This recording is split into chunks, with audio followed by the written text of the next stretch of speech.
Okay, selamat petang semua. Hari ini kumpulan kami akan kongsikan teori kewujudan. Ini adik kumpulan kami. Comel. Okey, sebelum mengenali teori ini, mari kita tengok siapa pengasas teori kewujudan. Yang pertama, Viktor Frankl. Beliau dilahirkan pada tahun 1902 di Vienna, Austria. Beliau merupakan seorang doktor berupakan dalam bidang neurologi dan psikiatri sehinggalah Perang Dunia Kedua meletus. Beliau merupakan pengasas logoterapi, sejenis analisis kewujudan, dan bukunya yang terkenal ialah Man's Search for Meaning. Beliau menekankan pencarian makna dalam setiap kejadian dan setiap orang bertanggung jawab serta kebebasan untuk memilih. Pengasas yang kedua ialah Loromet. Beliau dilahirkan pada 1909. Pengalaman pada masa kecil yang suka merupakan pencetus kepada minat beliau dalam psikologi dan counseling. Penyumbang utama dalam psikoterapi humanistik dan merupakan ahli psikologi. Beliau berpendapat dalam kebimbangan dan menulis The Meaning of Anxiety 1950. Beliau berminat dan mula mempelajari kerja Søren Kierkegaard yang akhirnya mendorongnya menulis mengenai kebimbangan dalam bukunya The Meaning of Anxiety. Beliau mempercayai bahawa psikoterapi perlu bermaklumat untuk membantu manusia menemui dan memahami pengertian hidup mereka. Beliau juga menekankan pentingnya memahami konflik antara kebebasan dan tanggung jawab dalam hidup serta penyelesaian. Yang ini pandangan tentang sifat semula jadi manusia. Yang pertama, kebolehan untuk mengenali diri sendiri.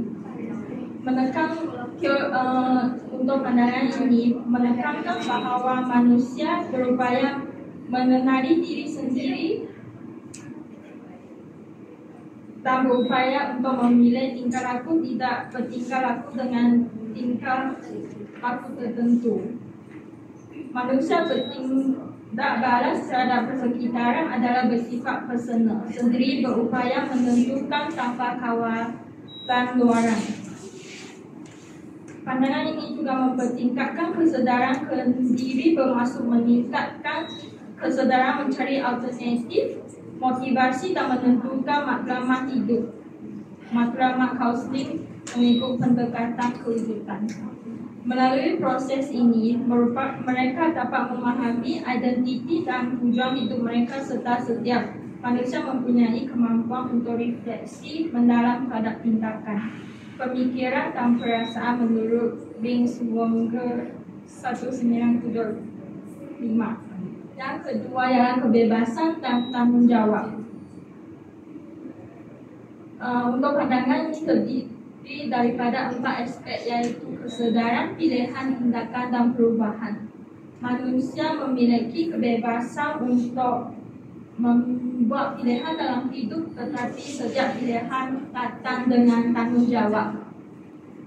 Kebebasan yang ditekankan oleh teori kewujudan bermakna manusia bertanggung jawab terhadap kehidupan, tindakan dan kegagalan mereka sendiri dalam mengambil tindakan.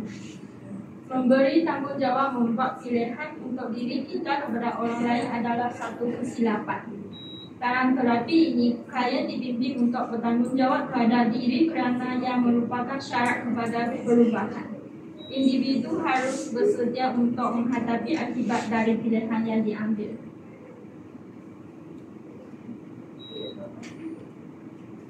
Yang seterusnya berjuang untuk mencapai identiti dan hubungan dengan orang lain. Semasa mencapai kesempurnaan kediri, manusia juga berhubung dengan orang lain. Kesempurnaan kediri adalah penting kerana yang membentuk identiti diri. Manusia lebih cenderung untuk merujuk kepada orang lain bagi menentukan hidup mereka dan tidak percaya pada diri sendiri, menurut Corey 2011.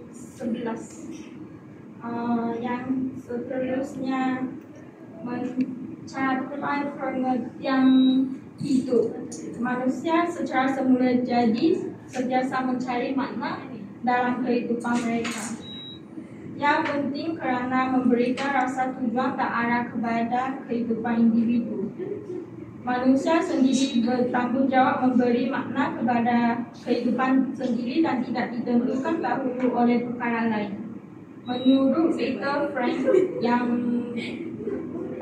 global terapi, beliau percaya bahawa mencari makna hidup adalah motivasi utama dalam kehidupan.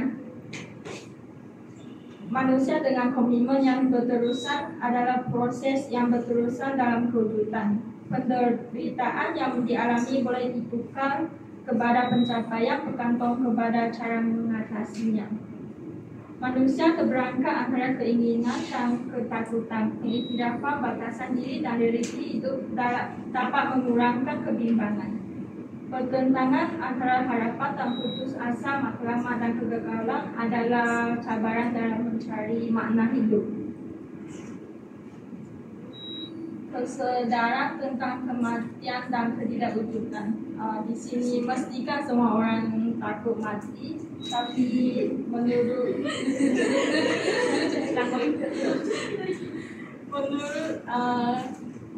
teori ini diberitahu perlu melihat kematian sebagai suatu perkara yang positif dan memberikan makna kepada kehidupan.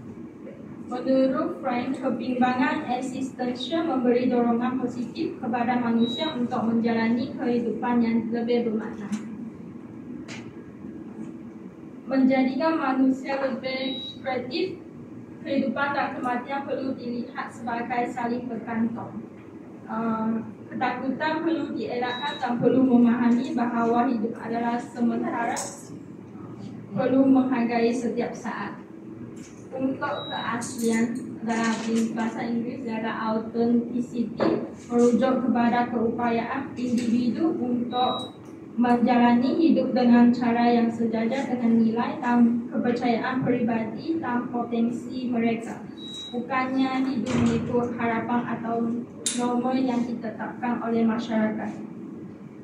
Kesempurnaan sendiri boleh dihalang oleh banyak faktor seperti latar belakang keluarga yang tidak menggerakkan kreativiti, persekitaran yang menekan, perasaan bersalah dan bimbang yang keterlaluan.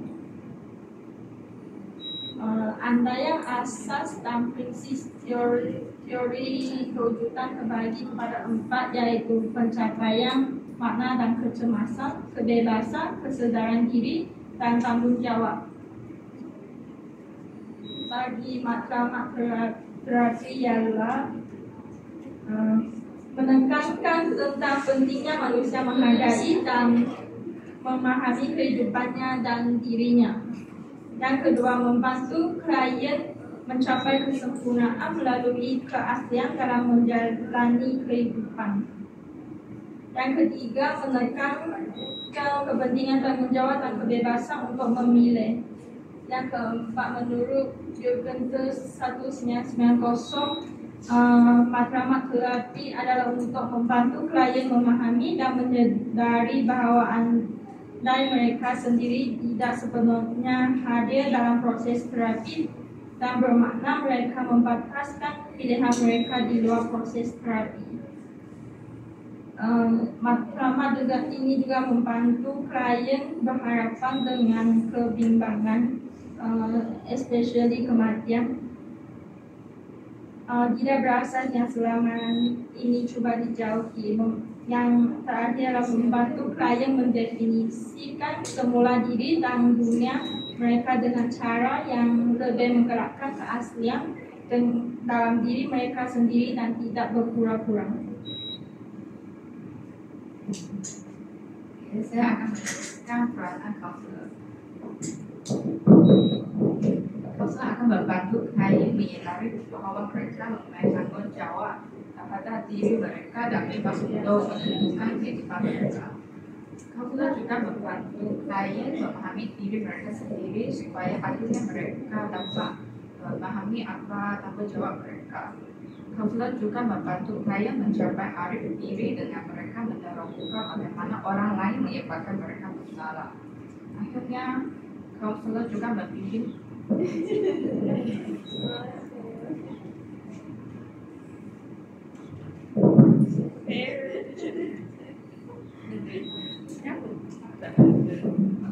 kaunselor juga membimbing klien membuat orientasi ke diri dan memfondasi diri serta mencari penyelesaian.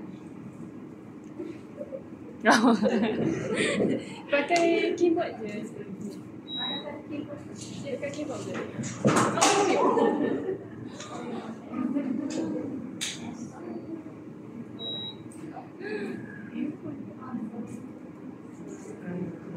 Pakai keyboard je. Proses terapi. Peringkat pertama ialah membina hubungan terapeutik, yaitu membina hubungan saling percaya antara kaunselor dan klien. Yang kedua ialah eksplorasi diri, yaitu klien diajak untuk berjelajahi pengalaman masa lalu dan refleksi tentang keputusan yang telah mereka ambil, yang boleh membantu mereka memahami kesan daripada keputusan dan tanggungjawab tersebut terhadap kehidupan atau pilihan mereka. Yang ketiga ialah mencari makna. Selepas klien memahami tanggungjawab, kebebasan dan masalah mereka, kaunselor akan membantu klien mengambil tindakan bagi mengubah dirinya dan mencari makna kehidupan. Dan peringkat yang keempat ialah hasil. Klien mempunyai perspektif baru mengenai diri mereka dan mengenal pasti sumber-sumber diri yang boleh dikawal dan dipergunakan bagi mendapatkan hasil yang diharapkan. Aplikasi teori dalam setting silang budaya mempunyai kemampuan untuk diadaptasi dalam konteks budaya berbeza. Dari segi adaptasi budaya menekankan kewujudan manusia. Kaunselor harus memahami norma, nilai budaya dan kepercayaan klien untuk memastikan terapi yang sesuai dan menghormati latar belakang klien. Dan dari aspek universal, pendekatan ini menekankan isu-isu manusia bersifat universal seperti mana hidup, kebebasan, kebebanan. Kaunselor harus menerima klien yang universal latar belakang dan hanya menekankan tentang kebutuhan agar klien memahami hakikat cabaran hidupnya dan bukan isu budaya. Kelebihan teori kewujudan yang pertama ialah sangat bersesuaian dalam konseling berbagai budaya. Ia menekankan pencarian pengertian dalam kehidupan adalah sesuatu yang boleh diterima dalam apapun budaya. Dan kedua ialah flexibility. Klien dipandu dan dibimbing untuk memahami pengertian hidup dan bergantung kepada budaya klien sendiri dan mereka berusaha mencari kebebasan mereka. Kelemahan teori kewujudan yang pertama ialah terlalu menekankan individualistik.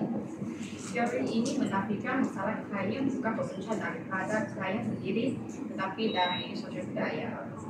Klien yang memahami dan berupaya mencapai ciri akal yang tinggi sahaja yang mampu untuk menerima hakikat bahawa yang boleh diubah adalah dirinya dan bukan sosial budaya. Yang kedua ialah terlalu abstrak atau salah anggap.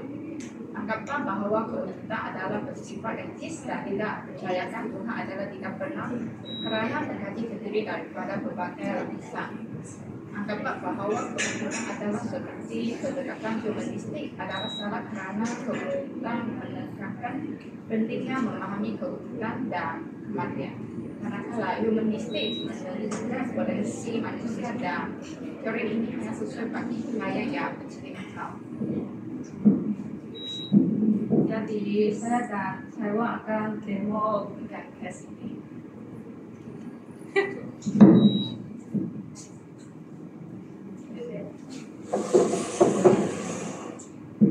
Tengah lah, buat tengah.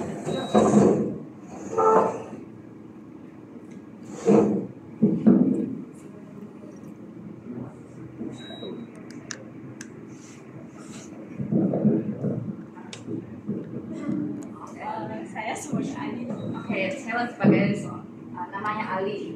Ali. Okey. Oke, Ali, awak nampaknya sangat tertekan dengan situasi sekarang. Apa yang awak rasakan dengan kerja awak sebagai akuntan? Saya tahu kejayaan ini membanggakan keluarga, tetapi saya rasa kosong apabila saya sudah capai tahap yang berjaya kan. Dan saya rasa sebenarnya saya minat melukis sejak kecil. Maka awak rasa awak tidak dapat mengejar minat kamu?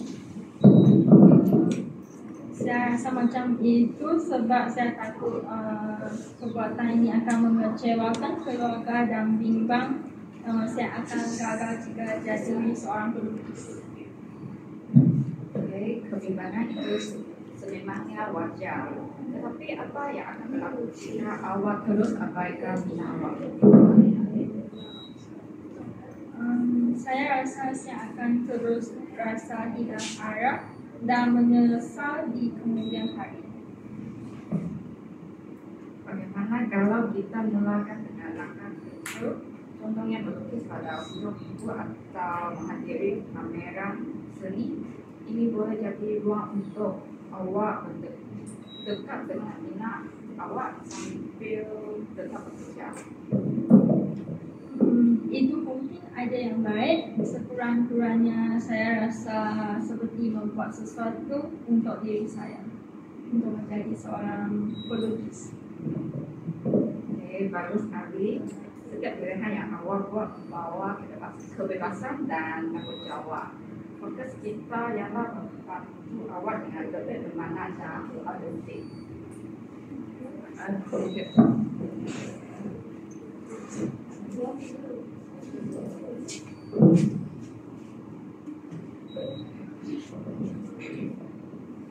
Rumusannya ialah pandangan tentang sifat semula jadi manusia dalam teori kewujudan adalah tentang bagaimana manusia mencari identiti diri, berhadapan dengan kebebasan dan tanggung jawab, mencari mana dalam kehidupan dan berani menghadapi kematian serta kesunyian.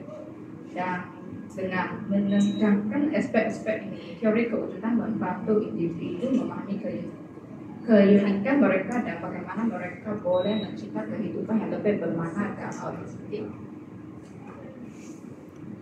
Itu sahaja dari saya tadi.